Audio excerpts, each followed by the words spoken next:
અને પયો ગટે કિમ ખલુસે તું બંધા, આખા ઘરમાં પાણી ફરી જાય અને પછી 10 ફૂટની દિવાલ કરાવી, શું કામ? દરેક વસ્તુનો સજ્જનો સમય હોય. આપણે કથા કથા કથા કરતા હતા. આજે 7મો દિવસ છે, આજે કથા વિરામ છે. કોઈને ખબર પડી 7મો દિવસ કેમ ગયો? એ સમય જ. કહેવાનો મતલબ એ છે, જાંબુવાન વિચારતા હતા કે મારે યુદ્ધ કરવું રામ હારે. આ તો વૃદ્ધ થયો એટલે શું? અને આમે વૃદ્ધ થયા પછી યુદ્ધ કરવાની ઈચ્છા થાય ને તો એ બુદ્ધ સુધી પહોંચી ન શકે. એટલે ભગવાન અંદર ગયા, એ મણીને જોયો. મણીને જોયો એટલે પેલા ભગવાને પેલા નાના નાના રીંછના બચ્ચાઓ રમતા હતા, એને કહ્યું એ મણી અમને આપી દે. ત્યારે કોઈ આપ્યું નહીં, બૂમાબૂમ કરવા લાગ્યા. એમાં જાંબવાનજી આવ્યા. જાંબવાનની સાથે ભગવાને યુદ્ધ કર્યું. 27 દિવસ સુધી યુદ્ધ ચાલ્યું. કેટલા દિવસ સુધી? 27. અને પછી જાંબવાન થાક્યા એટલે ભગવાને કીધું હવે યુદ્ધ કરવાની ઈચ્છા? જાંબવાન કે નહીં પ્રભુ, હવે હું ઓળખી ગયો કે તમે કોણ છો ને હું કોણ છું. પણ ભગવાને એની ઈચ્છા પૂરી કરી. પછી જાંબવાનજીએ કીધું પ્રભુ હવે આવ્યા છો તો એક કામ કરો ને હારવાર. બોલે શું? તો કે મણી લઈ જાઓ, પણ હારવાર મારી એક મણી છે, મારી દીકરી, એને લેતા જાઓ ને, એની સાથે પરણો આપ. જાંબુવતી, એ જાંબુવતીની સાથે ભગવાને લગ્ન કર્યા. ભગવાન જતા ને જ્યાં ત્યાંથી એકાદા લગ્ન કરીને આવતા, રૂકમણી થાળી તૈયાર, દેવકીજી થાળી તૈયાર જ રાખતા હતા. આવે એટલે પોંખી લઈ. જાંબુવતીને લઈ અને આવ્યા. આ જાંબુવતી કોણ હતી? કોઈને ખબર છે? આ જાંબુવતી કોણ હતી? જાંબવાનની દીકરી. પણ શું કામ બની? જ્યારે રામા અવતારની અંદર ભગવાન જ્યારે લંકામાં ચડાઈ કરવા માટે જતા હતા, એ સમયે એ ત્યાં સમુદ્રના કિનારે તપ કરતી હતી. એ સ્ત્રી ભગવાનને કહ્યું કે મારે તમારી સાથે લગ્ન કરવા છે. તો કે આ જન્મમાં હું એક પતિ વ્રતધારી છું, એક પત્ની વ્રતધારી છું, પણ બીજો અવતાર થશે ત્યારે હું અનેક પત્ની વ્રતધારી હશું, ત્યારે હું તમારી સાથે લગ્ન કરીશ. એ જીવ એણે છોડ્યો. અને આ કન્યાકુમારી જે કહેવાય ને, એ આ કન્યાકુમારી બીજા અવતારમાં જાંબુવતી તરીકે આવી અને ભગવાનની સાથે એણે લગ્ન કર્યા. આખી દિવ્ય કથાઓ છે. પછી ભગવાન આવ્યા ઘરે. દ્વારિકાની અંદર આવી અને સતરાજીતને બોલાવ્યો. સતરાજીતને મણી આપ્યો. સતરાજીતને સાબિત કરી બતાવ્યું કે આ મણી મેં ચોર્યો નહોતો. પછી તો પસ્તાવો થયો. પછી સંબંધ સુધારવા શું કરવું? તો કે કામ કરો, એને વેવાઈ બનાવો અથવા જમાઈ બનાવો. સમજાય ને? ઘણી વખત આમ ન પહોંચી શકીએ તો આમ પહોંચી જઈએ, પણ એને કંઈક સંબંધ બનાવો. એટલે સતરાજીતે પોતાની દીકરી સત્યભામા એની સાથે લગ્ન ભગવાનના કરાવ્યા અને કહ્યું પ્રભુ મારી દીકરીનો આપ સ્વીકાર કરો. એટલે ભગવાનને જમાઈ બનાવી લીધા. એટલે હવે દીકરી ઘરે આપે એટલે વલા તો સસરાજી કહેવાય. એટલે ભગવાને કીધું કાંઈ વાંધો નહીં. એટલે રૂકમણીજીએ, સત્યભામા, જાંબુવતી, આ 3 રાણીઓ ભગવાનની થઈ. પછી તો ભગવાનનો અદ્ભુત વિહાર છે. ભગવાન કોને કહેવાય એની આખી ભગવાનની દિનચર્યા બતાવી. ત્યારબાદ ભગવાન હસ્તિનાપુરમાં આવ્યા. અર્જુનની સાથે એક વખત યમુનાના કિનારે ફરવા નીકળ્યા. એક સ્ત્રી તપ કરતી હતી. અર્જુનને પૂછ્યું, અર્જુન આ સ્ત્રી કોને પ્રાપ્ત કરવા માટે તપ કરે છે, જરાક પૂછો. અર્જુન ગયા. અર્જુન કહે પ્રભુ એ સ્ત્રીને કૃષ્ણ સાથે પરણવું છે. તો અર્જુનને કે લઈ લો રથમાં. એ કાલિંદી, ભગવાને કાલિંદીની સાથે લગ્ન કર્યા. એને લઈ આવ્યા. દેવકીજીએ પોંખી લીધા. આ ભગવાનના લગ્ન બધા આવા જ થયા છે. ત્યારબાદ સુખદેવજી કહે રાજા અવંતી દેશની એક રાજકન્યા મિત્રવૃંદા ભગવાને એની સાથે લગ્ન કરવાની ઈચ્છા કરી. પરંતુ એ અવંતી દેશની રાજકુમારીના લગ્ન એના પિતાએ દુર્યોધનની સાથે નક્કી કર્યા. આ આજકાલનું દુર્યોધનની સાથે મતભેદ હતો ભગવાનને એવું નહીં, એ વખતમાં હતો જ, પહેલેથી હતો. અને જે ભગવાનની નજરમાં ચડે ને, કાં નજરે ચડે અને કાં નજરમાંથી ચડે.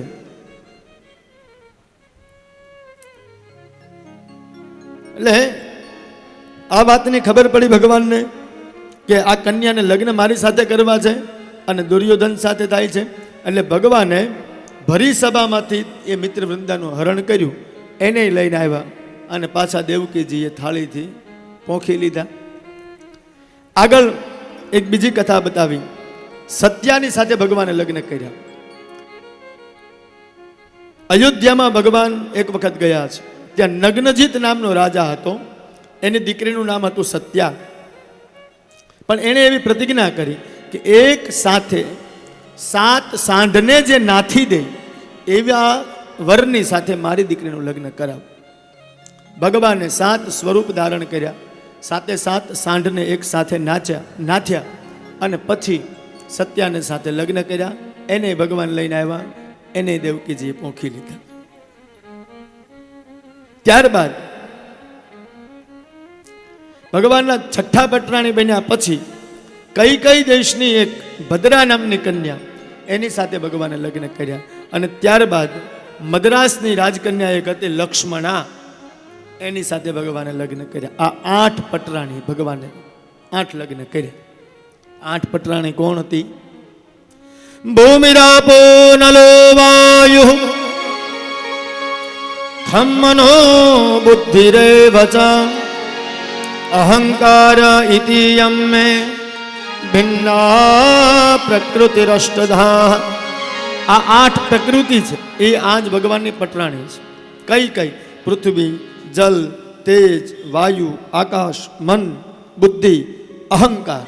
આ 8 પટરાણી. હવે ભગવાને હુકામ આ બધાને લગ્ન કર્યા, એની પાછળના કારણો છે. ખાલી એમને આપણે કૃષ્ણને નામે ચરી ન ખાવું. ભગવાનને 8 પટરાણી હતી, આપણે 2 રાખવામાં શું વાંધો? એ કૃષ્ણ હતા, તમે નથી.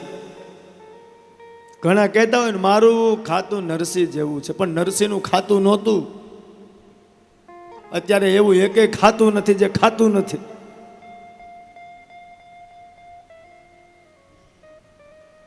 સમજાય તો? એક દિવસ સત્યભામાએ, બહુ પ્રિય રાણી હતા સત્યભામા, કારણ કે મોટા બાપની દીકરી હતી ને, એટલે કૃષ્ણ અને સત્યભામા લાગતા સુંદર. એટલે વધારે અને પાછા દ્વારિકામાં ગામમાં પીર, ગામમાં સાસરિયું, એટલે ભગવાન એને બહુ રાખતા. ને તો રોજ હવારમાં ફરિયાદ જાય પાછી.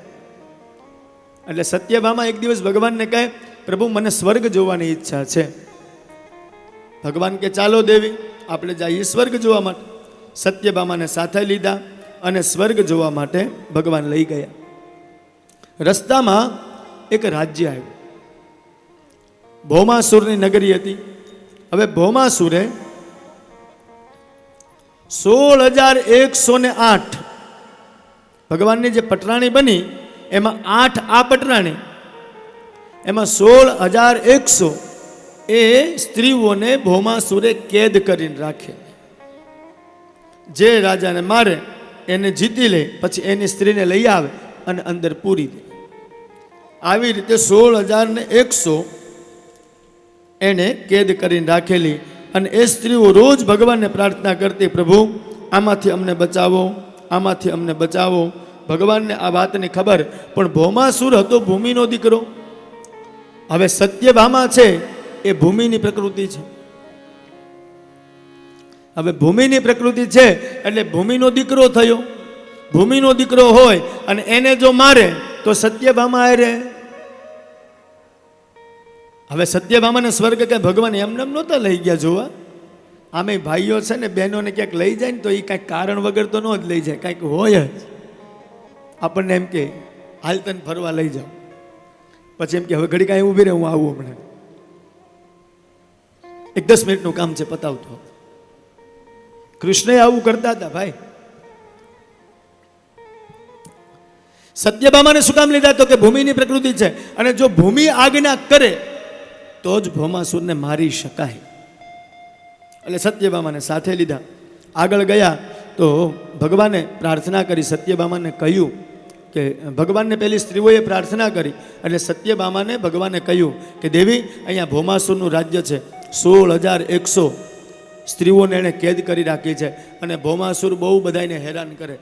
સત્યભામા કહે એને મારી નાખવો જોઈએ. ભગવાન એટલી જ રાહ જોતા હતા કે આ કે એટલી વાર છે. આગળ અંદર રાજ્યમાં પ્રવેશ કર્યો. મૂર નામનો દૈત્ય આવ્યો, અને મૂરને ભગવાને મારે, એટલે ભગવાનનું એક નામ પડ્યું, મુરારીલાલ કી જય. આપણે શું બોલીએ? મોરારી. નામ છે મુરારી. સમજાય તો? વિપરીત અર્થ થાય. હવે મારી વ્યાખ્યા નથી કરવી. મુરારી.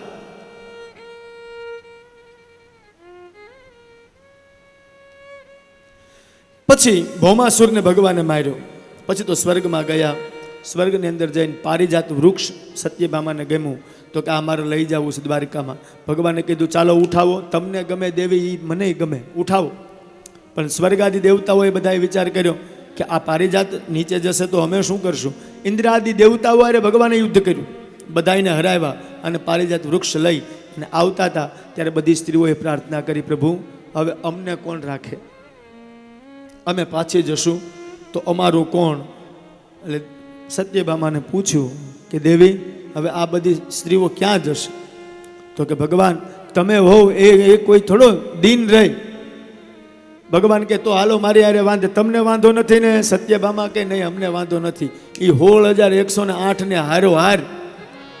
16,100 અને 8 તો ઘેરે હતી જ, 7 ઘેરે હતી, 1 હારે હતી, 8. એ 16,100 સ્ત્રી કૃષ્ણની સાથે પરણી, અને આ બાજુ 8 બીજી હતી, એટલે 16,108. આ બધીને 10-10 દીકરા થયા. એને ઘેરે 10-10 દીકરા થયા. હવે ગણી લેજો ને, હિસાબ ઘેર જઈને કરી લેજો.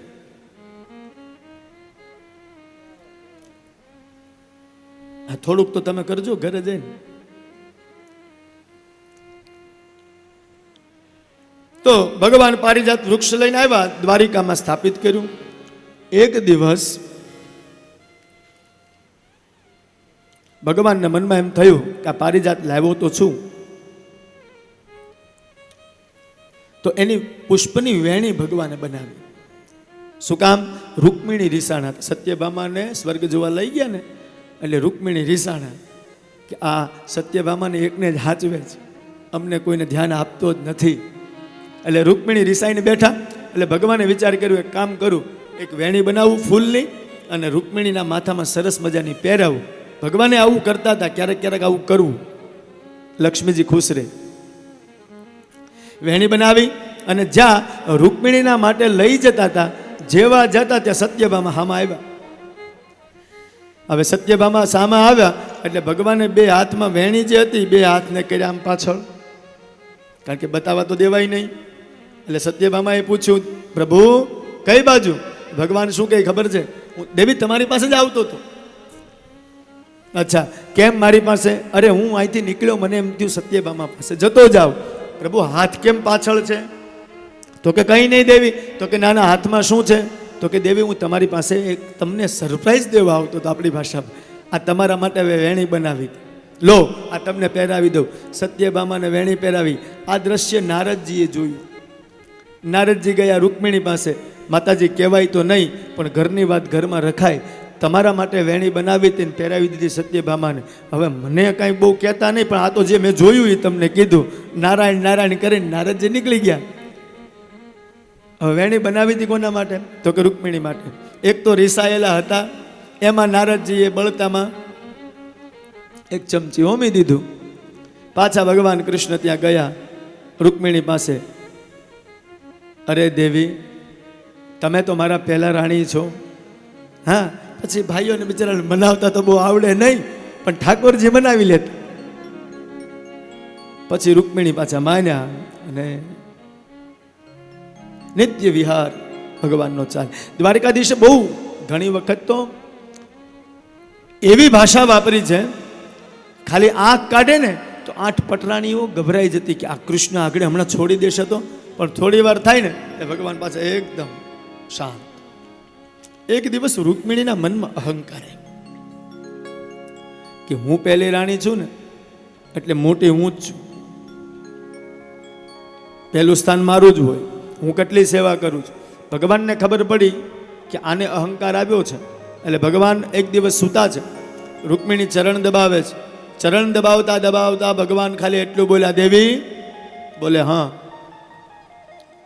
હજી કંઈ બગડી ગયું નથી, તમારે જવું હોય તો તમારા પિતાને ત્યાં જઈ શકો છો, બરાબર. રૂકમિણી વિચાર કરે મેં કંઈ કીધું નથી અને આને ખબર કેમ પડી. આવો અહંકાર મનમાં થયો એટલે ભગવાનને ખબર પડી ગઈ. પછી તો રૂકમિણીજીએ માફી માગી. ભગવાને પાછું પિતાંબરથી આંસુડા છે, દેવી હવે અહંકાર. બોલે નહીં, હવે અહંકાર નથી. આવી રીતે ભગવાનનો પણ સંસાર ચાલતો હતો. ભગવાનનો દીકરો જે હતો રૂકમિણીનો, પ્રદ્યુમ્ન, એને ત્યાં દીકરાનો જન્મ થયો. એનું નામ હતું અનિરુદ્ધ.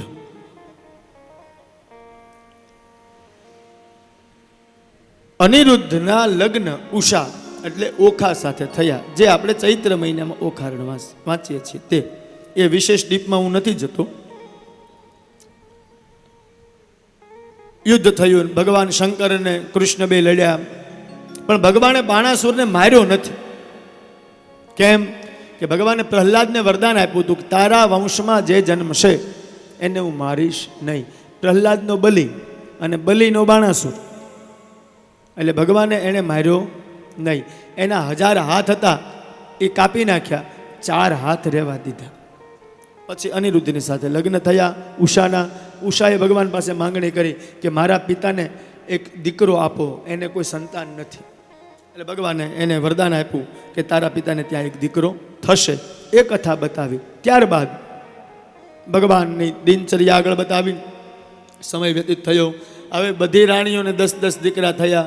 એટલે કૃષ્ણ કેવા થયા? દાદા. એનાય ઘેરે દીકરા થયા, કારણ કે પ્રદ્યુમ્નના અનિરુદ્ધ, એટલે કૃષ્ણ થયા દાદા. હવે દાદા દીકરાને આંગળી પકડી મંદિરે લઈ જાય, વનમાં લઈ જાય, ગામમાં લઈ જાય, ફરવા લઈ જાય. એ દાદો દીકરો નીકળે ને જોવા જેવું. એટલે કૃષ્ણએ પોતાના દીકરાઓને બધાઈને વનમાં વિચરણ કરવા માટે લઈ ગયા. ત્યાં જઈ અને ભગવાન પોતાની સાથે રમ્યા છે.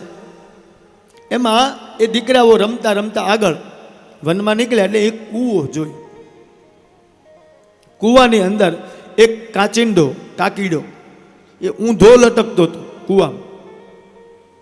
એટલે આ બધા યદુકુળના બાળકોએ જોયું કે આ કોણ છે. એ વારા ઘડીએ જોવે તો કલર બદલતો. કાકીડાનું તો એવું જ હોય, કલર બદલે એ જ કાકીડો કહેવાય. કાચિંડાનું કામ શું? ઘડીકમાં લાલ થાય, ઘડીકમાં લીલો થાય, ઘડીકમાં પીળો થાય, ઘડીકમાં સફેદ થઈ જાય. સમજાય ને? એને જ કાચિંડો કહેવાય. રંગ બદલે એ કાચિંડો. સંસારમાં એવું જ છે, ઘડીકમાં આમ બોલે, ઘડીકમાં આમ. નહીં, મેં તો કર્યું જ નથી. એ ઓલા જન્મમાં એ હોય, થોડુંક બાકી રહી ગયું એ આ જન્મમાં આવે. આપણે એમ કહીએ ને પૂર્વ જન્મમાં આપણે શું હતા, તો આપણે જેવી રીતે જીવતા હોઈએ એના ઉપર આપણું વિષય ચિંતન કરવાનું, એટલે આપણને ખ્યાલ આવી જાય. તો એ કાચિંડાને જોયો એટલે કલર બદલતો. એટલે તરત બધાએ દાદાને બૂમ મારી, દાદા અહીંયા કંઈક છે, જુઓ તો. ભગવાન આવ્યા. ભગવાને આવી અને એને ચરણ સ્પર્શ કર્યો. ચરણ સ્પર્શ થતાની સાથે એમાંથી એક પુરુષ ઉત્પન્ન થયો. ભગવાને પૂછ્યું, આપ કોણ છો અને કેમ તમે આવી રીતે કાચિંડો બનીને ઊંધા લટકો છો? ત્યારે કહે છે ભગવાન, ઈશ્વાંકુનો પુત્ર નૃગ છું. મેં આગળ તમને 10 રાજાના નામ આપ્યા હતા. ઈશ્વાંકુ, નૃગ, શર્યાતિ, દિષ્ટ, દૃષ્ટ, કરુ, શકાન, નરિષ્યંતમ પ્રસગરંચ નભગમ ચ કવિન દિગુ. એમાં બીજું નામ હતું ઈશ્વાંકુ નૃગ. નૃગ રાજા બીજા જન્મમાં કાચિંડો થઈને આવ્યો હતો. શું કામ આવ્યો હતો? તો કે એને એકની એક ગાય 2 વાર દાનમાં ભૂલમાં દીધી હતી. નૃગ રાજાની પાસે એક વખત એક ભૂદેવ આવ્યા, એટલે એણે એને ગાયનું દાન કર્યું. હવે ભૂદેવોની પાસે ઘણી બધી ગાય હતી, એટલે એક વખત ગાય વનમાં ચરતી ચરતી નૃગની ગાયની સાથે પાછી ભળી ગઈ. એની ગાય બીજા કોઈ ભૂદેવ આવ્યા, એને નૃગ રાજાએ દાનમાં આપી. ઓલા ભૂદેવ ગાયને શોધવા નીકળ્યા. આ ભૂદેવ પાસે ગાય હતી, એટલે કહ્યું કે આ ગાય તને કોણે આપી? બોલે મને નૃગે આપી. ત્યારે બ્રાહ્મણે શાપ આપ્યો કે રાજા, તું કાચિંડાની જેમ રંગ બદલે છે. એક વખત તે મને દાનમાં આપી દીધી, પાછી એની એ વસ્તુ તું દાનમાં આપે છે, જા કાચિંડો થા. પછી નૃગ રાજાએ પ્રાર્થના કરી, ભૂદેવ મારાથી ભૂલમાં થઈ છે, મને ખબર નથી. ત્યારે બ્રાહ્મણોએ એને આશીર્વાદ આપ્યા કે જ્યારે ભગવાન કૃષ્ણ અવતાર લેશે ત્યારે તને એનો ચરણ સ્પર્શ થશે, ત્યારે તારી મુક્તિ થશે. એ નૃગ રાજા બીજા જન્મમાં કાચિંડો બનીને આવ્યો. એ કથા બતાવી. ત્યાર પછી આમાં દાનનો મહિમા બતાવ્યો છે. 4 પ્રકારના નિષિદ્ધ દ્રવ્ય છે. દાન કોને થાય, ક્યાં થાય, એના વર્ણનો કર્યા છે. બ્રાહ્મણને આપો એ દાન ગણાય, ગાયને આપો એ દાન ગણાય, દીકરીને આપો એ દાન ગણાય, અને દેવસ્થાનમાં આપો એ દાન ગણાય, અને ગુરુને ત્યાં આપો એ દાન ગણાય. કોને કોને આપવું એ મહત્વતા બતાવી છે. સુપાત્રમેવ દાતવ્યમ, સારા પાત્રને જ આપવું જોઈએ, આવું શાસ્ત્ર કહે છે. તકતી માટે દાન ન આપવું. ઘણા તો ગુપ્ત દાન કરે છે. દાન તકતી માટે ન હોય. મહાભારતની અંદર કર્ણ જેવો દાનવીર કોઈ હતો નહીં, અને દાનવીર કર્ણ જ્યારે મૃત્યુ પામ્યો ને ત્યારે ભગવાનની આંખમાંથી આંસુ હતા. એક વખત કર્ણએ ભૂલમાં ડાબા હાથે દાન દઈ દીધું, ડાબા હાથે. એટલે બાજુમાં એક ભાઈ ઊભો હતો, એણે પૂછ્યું કે મહારાજ તમે તો દાનના બધા નિયમ જાણો છો, ડાબા હાથે દાન કરાય, જમણા હાથે દેવું જોઈએ. ત્યારે કર્ણએ કીધું કે કદાચ ડાબા હાથમાંથી જમણા હાથમાં હું લેવા જાઉં અને મારો વિચાર બદલી જાય કે હવે નથી કરવું, એના કરતાં આવ્યું એ મેં દઈ દીધું. એટલે ઈચ્છા થાય ને કે મારે આજ મંદિરે જવું છે તો પહેલાં ઊભા થઈને નીકળી જ જવાનું. આ ઈચ્છા થાય ને કે મારે કથા સાંભળવા જવું છે, નીકળી જ જવાનું. પછી વિચાર કરીએ કે હમણાં 3 દિવસ થયા, 4થો દિવસ આવે પછી આપણે જઈએ, તો ત્યાં સુધીમાં 4થો નહીં 40 દિવસ પૂરા થઈ જાય, ત્યાં પહોંચી શકાય નહીં. તો સુખદેવજી કહે, રાજા એક દિવસ બલરામજીને નંદ અને યશોદા યાદ આવ્યા છે. એણે વ્રજમાં જવાની ઈચ્છા કરી. કનૈયાને કીધું, કનૈયા હું વ્રજમાં જાઉં, આપણે જઈએ. ત્યારે કૃષ્ણએ ના પાડી, હવે વ્રજમાં નહીં, કારણ કે મને ખબર છે કે હું વ્રજમાં જઈશ ને તો ગોપીઓ, ગાયો, યશોદાજી, નંદબાબા ત્યાં ગયા પછી હું પાછો આવી નહીં, એટલે હવે વ્રજમાં નહીં. તમારે જવું હોય તો તમે જાઓ. ભગવાન પછી વ્રજમાં પાછા આવ્યા જ નથી. બલરામજી ગયા વ્રજની અંદર, યશોદાજીને મળ્યા, નંદબાબાને મળ્યા, બધી ગોપીઓને મળ્યા, વ્રજની અંદર ગયા. બધી ગાયોની માથે બલરામજીએ હાથ ફેરવ્યા. જે જે જગ્યાએ ભગવાન બલરામજીએ લીલા કરી હતી બધી જગ્યાએ વિહાર કર્યો. બલરામજીએ પણ બધા ગોપીઓની સાથે રાસરેમાં છે. નંદ બાબાએ પૂછ્યું કે બેટા તમે બે ભાઈ અમને યાદ તો કરો છો ને? બલરામજી કહે કે બાબા યાદની તો વાત છોડો, અમે તમને ભૂલી જ ક્યાં શકીએ છીએ. આખી દિનચર્યાઓ ભગવાનની બધી કહી. 3 મહિના સુધી વ્રજની અંદર બલરામજી રોકાણા. ત્યારબાદ એક વખત યમુનાના કિનારે બલરામજી ગોપીઓને મળવા ત્યાં બેઠા છે. ગોપીઓ ભગવાનને એક દિવસ પણ ભૂલી નથી. આવી ગોપીઓ બધી જ બલરામજીની સામે બેઠી છે. સુખદેવજી કહે કે રાજા, બધી જ ગોપીઓનો પ્રેમ પ્રાપ્ત કરી અને બલરામજી પાછા દ્વારિકા આવે છે. સુખદેવજી કહે, ભગવાને એક વખત પૌંડરકને માર્યો છે, એની પણ કથા બતાવી છે. કાશીમાં અવિવેકી એક પૌંડરક રહેતો હતો. હવે બન્યું કેવું, એ પૌંડરકને જોવે કોઈ તો એ કૃષ્ણ જેવો લાગે. કૃષ્ણ જેવી ચાલ, કૃષ્ણ જેવા કપડા, કૃષ્ણ જેવી માળા, કૃષ્ણ જેવો મુગુટ, કૃષ્ણ જેવો વેશ. એટલે જ્યાં ફરે ને ત્યાં બધાને કહેતો ફરે, હું જ કૃષ્ણ છું, હું જ કૃષ્ણ છું. એટલે બધા એને પગે લાગે. ઘણી વખત ઘણાના નામે આપણે ચરી ખાઈએ. ઘણાને એવી ટેવ હોય કે એક મોટા માણસ સાથે ખાલી ફોટો પડી જાય ને તો આખી દુનિયામાં ફરતો બચાવે કે હું આને ઓળખું છું, હું આને ઓળખું છું. ઈ તને ઓળખે છે? ઓળખાણ કોને કહેવાય? હું એને ઓળખું છું એમ નહીં, એ તને ઓળખે છે, એને ઓળખાણ કહેવાય. અને આત્મીયતા છે ને ભાઈ, ફોટાથી ન મળે. આત્મીયતા અંદરની હોય. આ મહાનુભાવો આપણે વચ્ચે આવીને આપણને આશીર્વાદ દઈને ગયા, તો હું મહાદેવભાઈને એક જ વાર મળેલો છું અને આ બીજી વાર મળ્યો છું. પંકજભાઈને મારે અવારનવાર ઘણી વખત મુલાકાત થતી હોય. અમારા ગુરુજીની સાથે, યોગેશભાઈ ગુરુજીની સાથે મારે અવારનવાર મુલાકાત થતી હોય. મહેશભાઈની સાથે મારે અવારનવાર મુલાકાત થતી હોય. પણ પંડ્યાજીની સાથે મુલાકાત બહુ ઓછી થતી હોય. પણ છતાં એની આત્મીયતા છે. એ જ આપણો ફોટો છે કે ફોટો પાડીને બતાવવા માટે કંઈ આવશ્યકતા નથી મારા વાલા. અને વિદ્વાન વ્યક્તિઓની વિદવત્તાને ધારણ કરવા માટેની હોય છે. વિદ્વાન વ્યક્તિઓને આપણા એના આશીર્વાદ આપણા શિર માથે ચડાવવા માટેના હોય છે, કે દર્શન કરવા માટે હોય, પ્રદર્શન કરવા માટે ન હોય. આવા વ્યક્તિઓના આચરણ અને ચરણ બંને વંદનીય હોય છે. કઈ બડાઈ મારવા માટે ન હોય. તમે કોઈના જેવા લાગી શકો, તમે કોઈના જેવા બની શકો, પણ કોઈનો સ્વભાવ તમારામાં ટ્રાન્સફર ન કરી શકો. આ કથા નીકળી છે એટલે હું કહી દઉં. એક દિવસ ભગવાન દ્વારિકામાં બેઠા છે. બહુ ધ્યાનથી સાંભળવા જેવી કથા છે. ધ્યાનથી સાંભળશો તો મજા આવશે. સત્યભામાના મનની અંદર અહંકાર થયો કે હું છું ને એટલે જ કૃષ્ણ મારી આજુબાજુ ફરે છે, હું એટલી સુંદર છું. સુદર્શનને અભિમાન થયું ભગવાનના કે હું દ્વારિકાની રક્ષા કરું છું, બાકી કોઈની તાકાત નથી અંદર આવી શકે.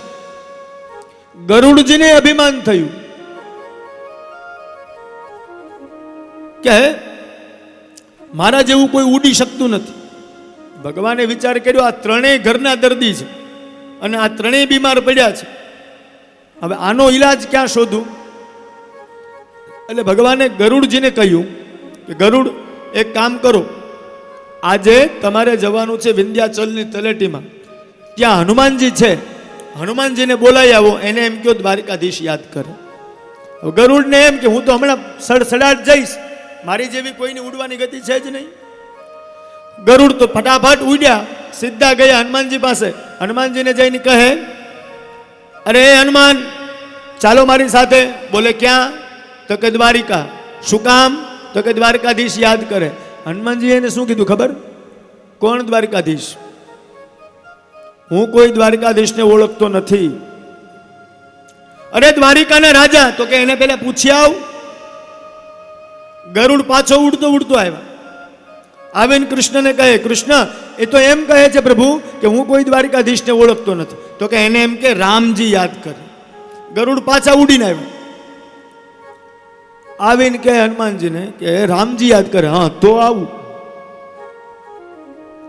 એટલે પછી ગરુડજીએ કીધું, એક કામ કરો, મારી પીઠ ઉપર બેસી જાઓ એટલે ફટાફટ દ્વારિકા પહોંચાડી દઉં. હનુમાનજી કે ભાઈ તું જા, હું મારી રીતે આવી જઈશ. બોલે તમે વાનર ક્યારે આ ડાળીથી પહેલી ડાળી કૂદકા મારતા મારતા આવશો ને ક્યારે પહોંચશો? અહંકાર એવો હતો. એટલે ગરુડજીએ બહુ તાણ કરી, હનુમાનજી ના પાડી. પણ ગરુડજીને એમ કે પકડીને હમણાં ઉઠાવીને લઈ જાઓ. જેવા ગરુડ પકડવા ગયા એટલે હનુમાનજી એક તમાચો માર્યો, ગરુડ ઉડીને પડ્યો પેલી બાજુ. પછી ગરુડજી સમજી ગયા કે હવે તમે તમારી રીતે આવી જજો, હું જઈશ. અને આ તો પવન તનય છે, પવનનો દીકરો છે, એને શું વાર લાગે? ગરુડ પહોંચે એ પહેલા દ્વારિકા પહોંચી ગયા. ઓલું સુદર્શન ચક્ર આંટા મારતું હતું. હનુમાનજીએ કીધું મને અંદર જવા દે, તો કે નહીં, આજ્ઞા વગર, મારી આજ્ઞા વગર ન જવાય. હનુમાનજીએ પકડ્યું, પકડીને મૂક્યું મોઢામાં, મોઢું કરી દીધું બંધ. ગયા અંદર, ખબર પડી ભગવાનને કે હનુમાનજી આવ્યા, તો ભગવાન તો રામ જેવા બની ગયા. પછી સત્યભામાને કીધું, દેવી એક કામ કરો, જલ્દી કપડાં બદલો, ન તારા બાપો પ્રણામે નહીં કરે, પગે નહીં લાગે. પેલા તો સરસ મજાના કપડાં બદલી લીધા, સીતા જેવો વેશ કરી લીધો.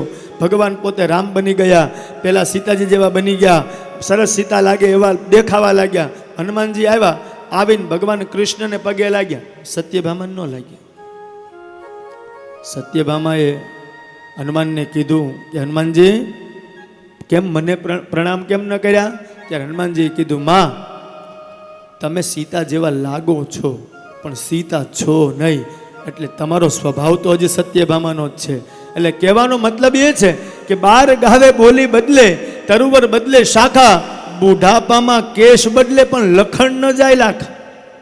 યા બહુ અહંકાર ચડે ને એટલે ભગવાન છે ને એવી ક્યારેક કસોટી કરે એટલે પાછો લાવી. એટલે આ બીજાની કોપી મારે. ઘણી જગ્યાએ મેં જોયું છે, હું જાહેરમાં કહું, તમે જો એની કોપી મારવા જાવ ને એટલે એના જેવા તમે બની ન શકો. બીજું કે એના જેવા બનવામાં તમે તમારું ખોઈ બેસો. ઘણા કલાકારોની કોપી ઘણા મારતા હોય, હું એનો જેવો થઈ જાય. એટલે ભાઈ એને જે ભગવાને આંગળી આપી છે એ આંગળી તારી પાસે જ છે, પણ એની જે આંગળી છે ને એ આંગળીનો રસ એ તારામાં નથી. તમે કોઈની કોપી ન મારી શકો. હા, એના ગુણગ્રાહી અવશ્ય કરવા જોઈએ, પણ તમે એના જ વેમમાં ફરતા હો. ઘણા ફરે છે, આ કૃષ્ણ વખતે ફરતા, અત્યારે ફરે જ છે. ફલાણા ભાઈ પહેલી આમ સાલ નાખે આપણે નાખવી, ફલાણા ભાઈ પહેલા આમ ધોતી પહેરે છે આપણે એમ પહેરવી, ફલાણા ભાઈ આવી રીતે શૂટ બૂટમાં હાલે છે આપણે એવા જ કલરના બૂટ જોઈએ. આ પૌંડ્રકે એ જ કર્યું. પૌંડ્રકના મનમાં એમ કે હું જ કૃષ્ણ છું, એટલે એના જેવા વસ્ત્ર પહેરી. અને એક દિવસ તો હદ ત્યારે થઈ કે પૌંડ્રકે કાગળ લખ્યો, પત્ર લખ્યો કૃષ્ણને કે તું ડુપ્લિકેટ છો, ઓરિજિનલ તો હું છું. આ કૃષ્ણની પાસે જ્યારે પત્ર આવ્યો એટલે ભગવાનને વિચાર થયો તો બીજું તો બધું ઠીક છે, પણ આનો અહંકાર તો દૂર. ભલે એને પાત્ર તો કૃષ્ણનું ભજવું છે, એટલે મને જે ઓળખતા નહોતા એને ઓળખતા તો એને કર્યા. એટલે ભગવાન ત્યાં ગયા છે. ભગવાને પૌંડ્રકની પહેલા તો પ્રશંસા કરી છે, અને પછી સુદર્શનથી મસ્તક કાપી અને એનો વધ કર્યો છે. સુખદેવજી કહે, રાજા જાંબુવતીનો એક દીકરો હતો સાંબ. એને દુર્યોધનની પુત્રી લક્ષ્મણાનું હરણ કર્યું. ભગવાને આવી રીતે લગ્ન કરતા, ભગવાનના દીકરાએ હરણ આવી રીતે કરતા. ત્યારથી કૌરવોને યાદવો પ્રત્યે ક્રોધ હતો. પછી બલરામજીની સાથે યુદ્ધ કરવા માટે દુર્યોધન તૈયાર થયો, એની પણ કથા આગળ બતાવી. પછી બલરામજીએ દુર્યોધનને વેવાય બનાવ્યો, એનો શિષ્ય તો હતો જ, એટલે એનો પણ સ્વીકાર થયો. પછી ભગવાને એક વખત વિવિધ નામના વાનરનો વધ કર્યો, એની પણ કથા બતાવી. ત્યારબાદ ભગવાનની દિનચર્યાનું વર્ણન છે. ભગવાન સવારમાં શું કરતા, સાંજ સુધી એનું આખું વર્ણન બતાવ્યું છે. ત્યાર પછી હસ્તિનાપુરની કથા બતાવી, જરાસંધનો વધ કેવી રીતે થયો એની કથા બધા જાણો છો. ભીમ દ્વારા ભગવાને એને હણાવ્યો, એ કથા પણ બતાવી. ત્યારબાદ શિશુપાલનો વધ ભગવાને કર્યો, એ કથા પણ બતાવી. ત્યારબાદ ભગવાને શાલ્વનો વધ કર્યો, એની પણ કથા છે. અથાન્યદપી કૃષ્ણસ્ય શૃણુ કર્માદ્ભુતમ નૃપ ક્રીડા નર શરીરસ્ય યથાસૌ પતિર્હતઃ. સુખદેવજી કહે, રાજા, શાલ્વ શિશુપાલનો મિત્ર હતો. રૂકમિણી હરણ વખતે શિશુપાલના પક્ષની અંદર આ શાલ્વ હતો. એ લડવા આવ્યો હતો, પણ ભગવાને એને હરાવ્યો, એટલે એને ભગવાનની સાથે વેર રહ્યું. પછી શાલ્વએ ભગવાન શિવની આરાધના કરી. શિવ પાસે સૌભ નામનું એક દિવ્ય વિમાન પ્રાપ્ત કર્યું.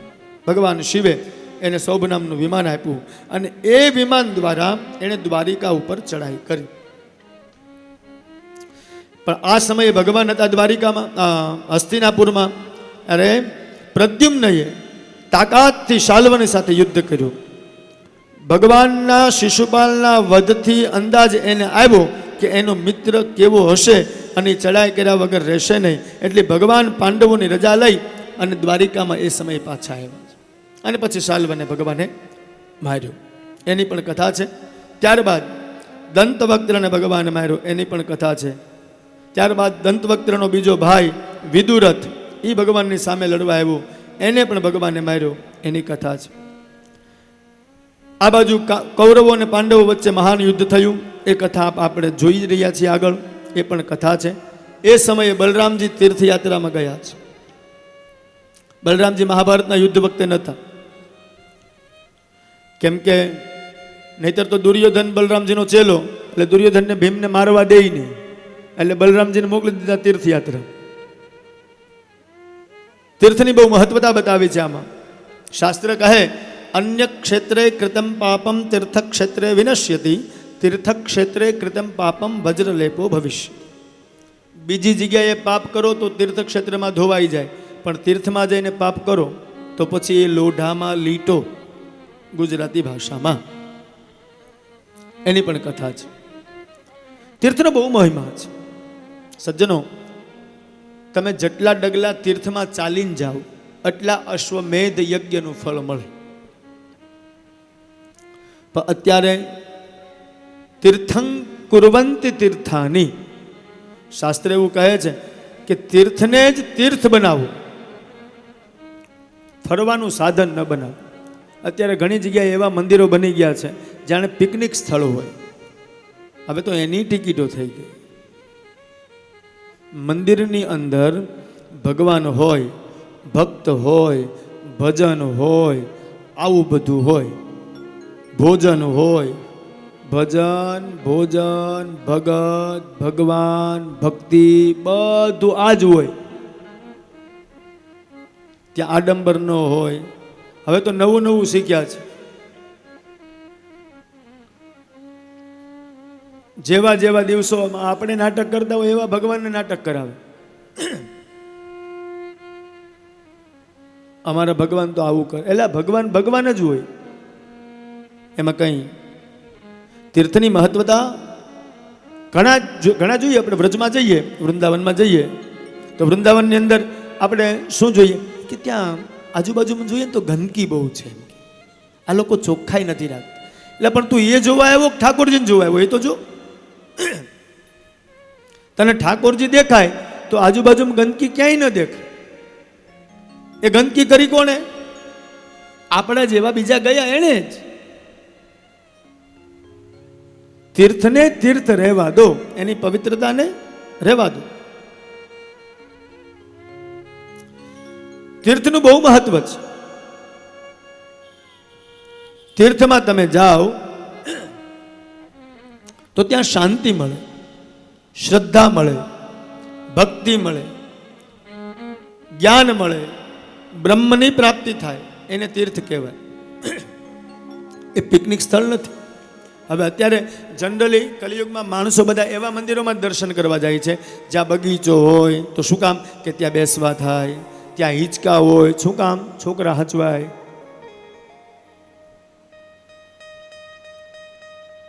અમારે ત્યાં મંદિર છે ને, એટલું સરસ મજાનું છે કે ત્યાં અમે જઈએ ને તો આપણે આપણી રીતે બેસીએ, છોકરા એની રીતે રમે રાખે.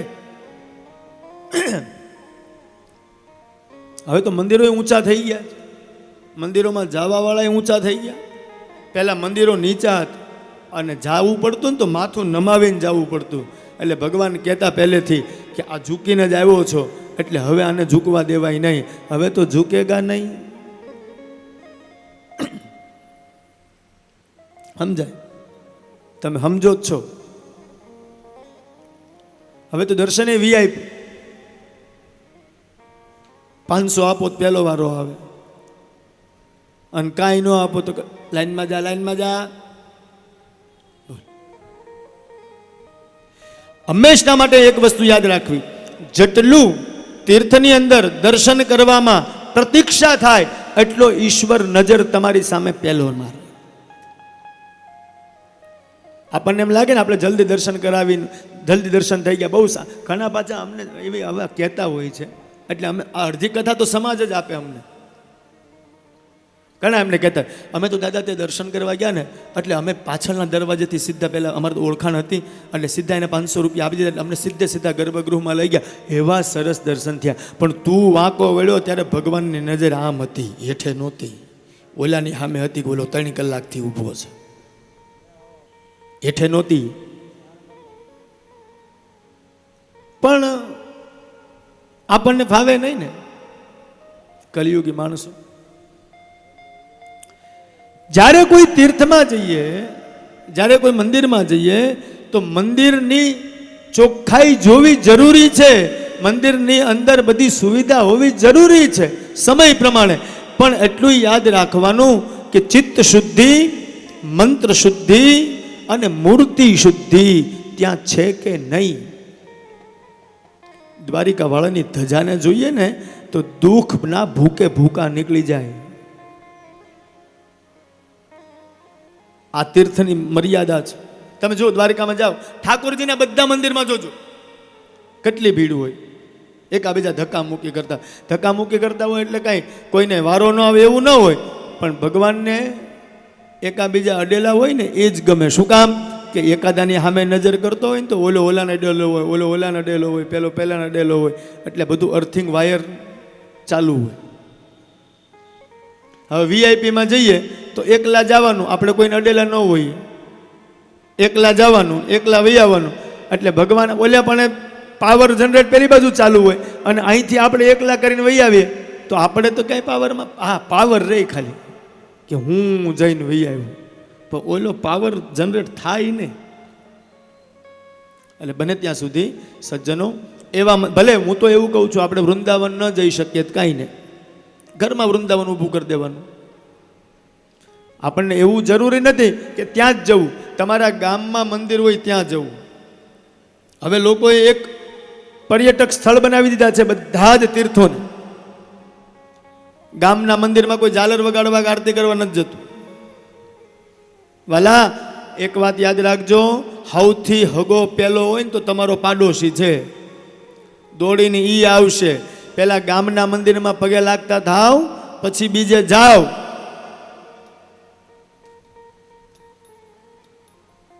પણ કલિયુગની પરિસ્થિતિ એવી છે કે તીર્થની મર્યાદા, તીર્થનું ભાન, તીર્થનું જ્ઞાન. આજ સુધીમાં કેટલા એવા વ્યક્તિઓ બહુ ઓછા જૂથ જોવા મળે કે ત્યાં તીર્થમાં જાય અને તીર્થનું મહત્વ સમજે છે. સોમનાથ જઈએ તો સોમનાથ કેવી રીતે સોમનાથ બન્યું એનો ઇતિહાસ આ તો હવે ચાલુ થયું, પેલું પ્રોજેક્ટર મૂકીને બધું બતાવે છે. નહીતર કેટલા એવા હતા કે જે સોમનાથમાં આવીને સોમનાથની અંદર સોમનાથનો ઇતિહાસ પૂછે. યમુના કિનારે ગયા છીએ, ઘાટ આગળ ઊભા છીએ, આ ઘાટ કેમ બન્યો? વૃંદાવનમાં ગયા છીએ, અહીંયા ભગવાને કઈ લીલા કરી હતી એ સ્મરણ થાય ને તો જ તમારી યાત્રા સફળ થાય. નહીતર ત્યાં જઈને ઝાડવા આગળ ઊભા રહીએ તો ફોટો પાડી લ્યો, સેલ્ફી લઈ લ્યો. ઠાકોરજી આવતા હોય હજી ત્યાં આપણે સીધા મોબાઈલ કાઢીને ફોટા પાડવા મળીએ. એટલે દ્રષ્ટિ ઠાકોરજીને આપો ને, એમાં આપણો વાંક નથી. સેલ્ફી છે ને એટલે આપણી અંદરથી સેલ્ફીઝ ઊભું કરે છે. આપણે એટલા સેલ્ફીઝ છીએ એટલે આપણને સીધી સેલ્ફી જ દેખાય. તો તીર્થની આખી મર્યાદા બતાવી છે. બલરામજી 1 વર્ષ તીર્થયાત્રા કરી, ત્યારબાદ ભગવાનની દિવ્ય કથાઓ બીજી બતાવે છે.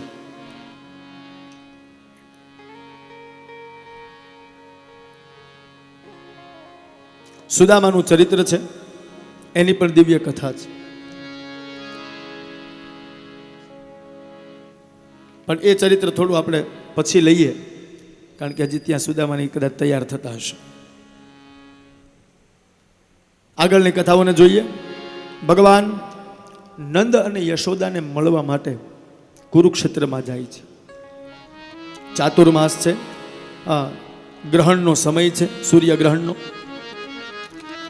અને સૂર્યગ્રહણની અંદર, કુરુક્ષેત્રની અંદર બધા જ ઋષિમુનિઓ સ્નાન કરવા માટે આવ્યા છે. હમણાં ચંદ્રગ્રહણ છે, આપણે 7 તારીખે ભારતમાં દેખાવાનું છે. ગ્રહણમાં જેટલા જપ કરો ને એટલું ફળ મળે. ગ્રહણમાં ખાવું ન જોઈએ, ગ્રહણમાં પાણી પીવું ન જોઈએ. ઘણા બુદ્ધિજીવીઓ, આનો મારો તર્ક થયો હતો ગયા સૂર્યગ્રહણ વખતે એક મહાન વ્યક્તિઓની સાથે. સૂર્ય છે એ કે આગનો ગોળો છે, આ બધું બ્રાહ્મણોએ તોપી બેસાડ્યું છે, આવું એ વ્યક્તિએ. એટલે મેં એમને પૂછ્યું હતું ખાલી, તમારા પિતાજી ઘી તેલ આગના ગોળામાં પૂરવા ગયા હતા?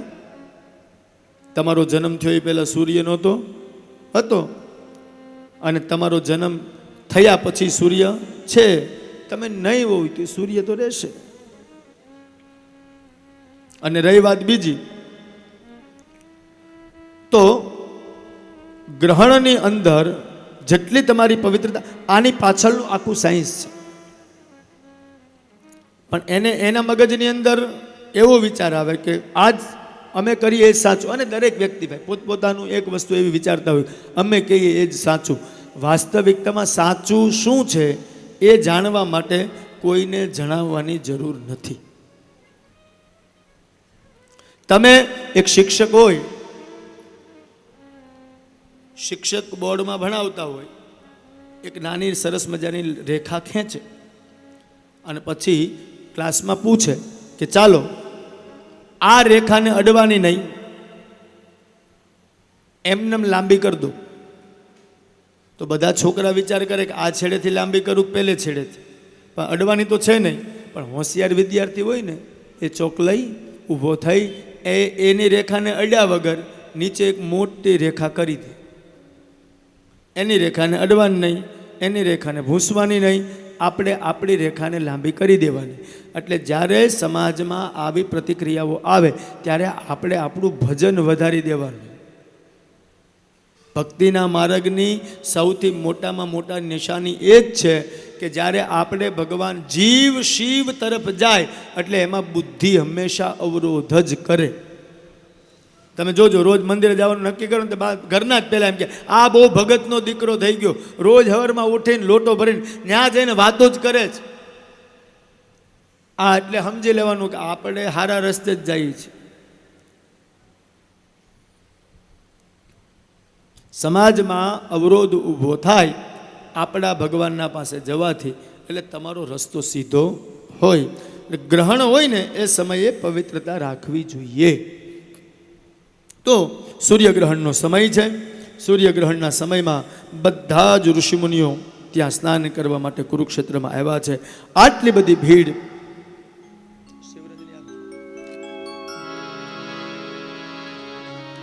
કુરુક્ષેત્રના અંદર છે.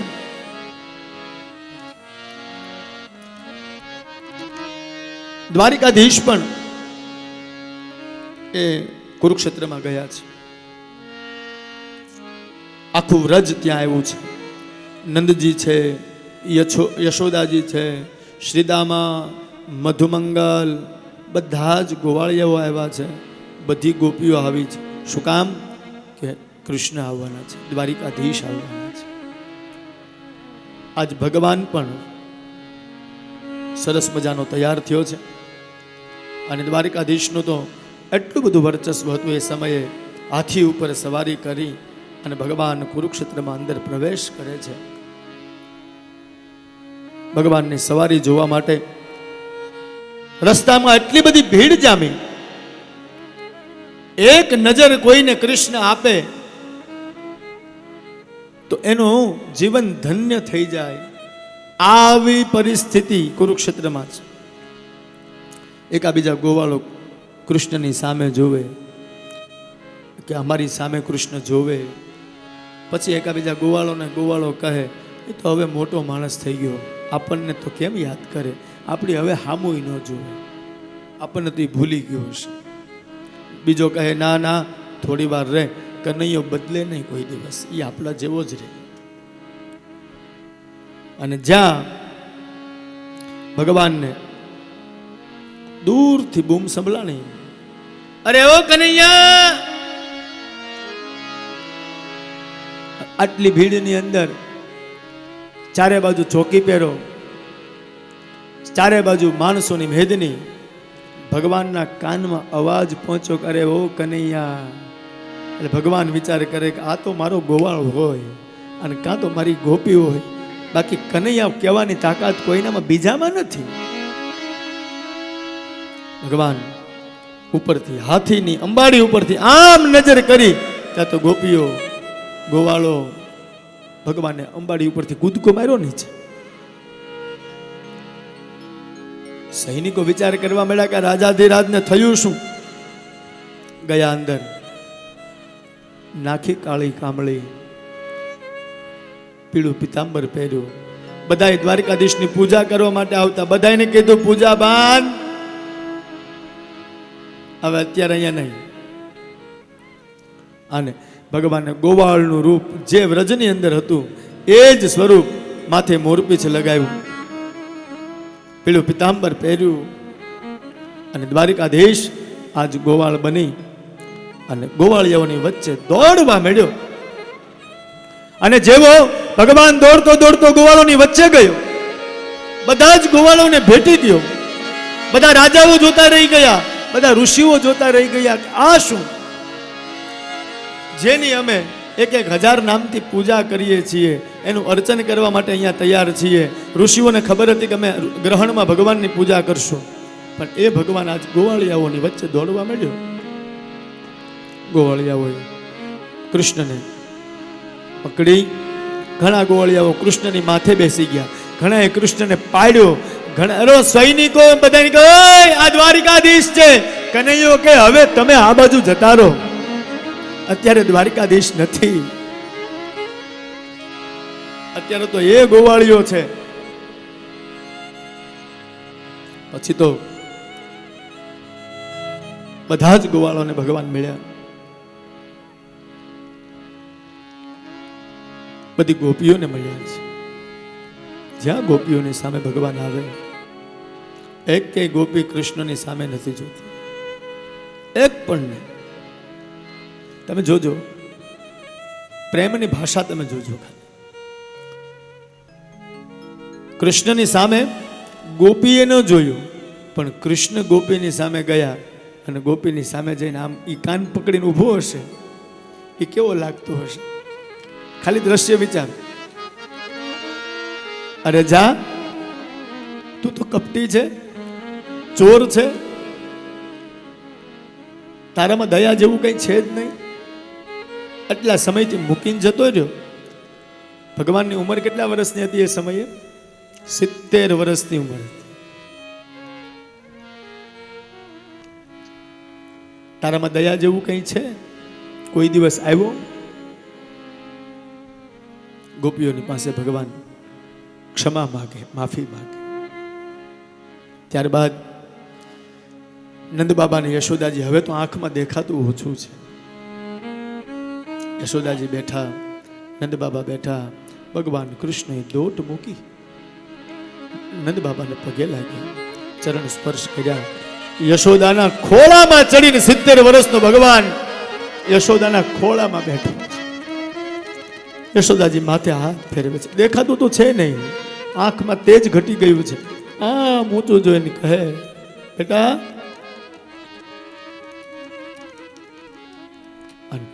એ જશોદાએ જે પાછું ચુંબન કર્યું, થોડી વાર હાથ ફેરવ્યો અને હાથની અંદર દાદી હોય ને ડોસીમાં, એ પોતાના છોકરા હાટું કંઈક વસ્તુ લાવી હોય, એ ખાલી હાથે ન આવી હોય. યશોદાજી માખણ લઈને આવ્યા હતા. એને યાદ હતું કે મારો દીકરો આવશે.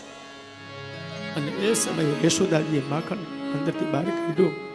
કનૈયાની આંખમાંથી આંસુ જાય. બધા જ જોતા રહી ગયા. આજુબાજુમાં કોઈને કઈ વસ્તુનું જ્ઞાન કે ભાન કશું જ નહીં. ખાલી વિચાર કરે છે કે આ 70 વર્ષનો દીકરો, એના પ્રત્યે હજી યશોદાનો પ્રેમ કેટલો છે. માખણ લઈ અને કનૈયાને ખવડાવ્યું. દેવકીજી વિચાર કરે છે, શું ભાગ્ય યશોદાના છે, જેના મેં મારા કુખેથી જન્મ દીધો, મારા હાથનું માખણ ખાવા માટે તૈયાર નથી. અને આ યશોદા એટલા વર્ષથી એને મળી નથી, એને જોઈ નથી, છતાં હજી એના માખણ માટે કનૈયો તરસે છે. ભગવાનની માથે હાથ ફેરવ્યો. ભગવાનને કહે છે, તું તો બહુ મોટો થઈ ગયો ને. ભગવાન બોલ્યો, માં, તારા માટે હજી હું મોટો નથી થયો, તારા માટે તો હજી હું નાનો છું, તારો લાલો જ છું. અને દીકરા મા માટે ક્યારે મોટા ન થાય. હજી માં હજી તે માં એમ કે હજીથી નાનો છે. ધ્યાન રાખજો બહાર જાય તો. શું કામ? કે માના માટે એનો દીકરો કોઈ દી મોટો થાય જ નહીં. પછી તો નંદ બાબાને મળ્યા, યશોદાજીને મળ્યા, રાધાજીને ભગવાન મળવા નથી ગયા.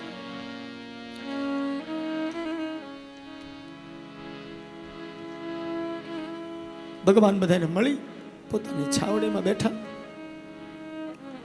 રૂકમિણીને ખબર પડી કે ભગવાનની વ્યથા શું છે. રૂકમિણીએ મનની અંદર વિચાર કર્યો કે રાધા કોણ છે. જ્યારે જ્યારે જોઈએ ત્યારે કનૈયો રાધા રાધા રાધા કરતો હોય છે. અમે 16,108 છીએ, છતાંય અમારા નામનો એટલો જપ નથી કરતો, એટલો રાધા રાધા કરતો હોય. જ્યાં જઈએ ત્યાં રાધાની જ વાતો સંભળાતી હોય. આ રાધા છે કોણ? રૂકમિણી શોધવા માટે નીકળી. ગોપીઓને પૂછ્યું, ગોપી, રાધા કોણ છે? ગોપીઓ રાધાને પાસે લઈ જાય, રૂકમિણીને. અને જ્યાં રાધાને જોવે ને, રૂકમિણી ચરણમાં દંડવત પડી ગયા. કોઈ બોલવું, કાંઈ ચાલવું, કશું જ નહીં. સીધા દંડવત રાધાના ચરણમાં વંદન કર્યા રૂકમિણીએ. ઓ, આ એ રાધા છે.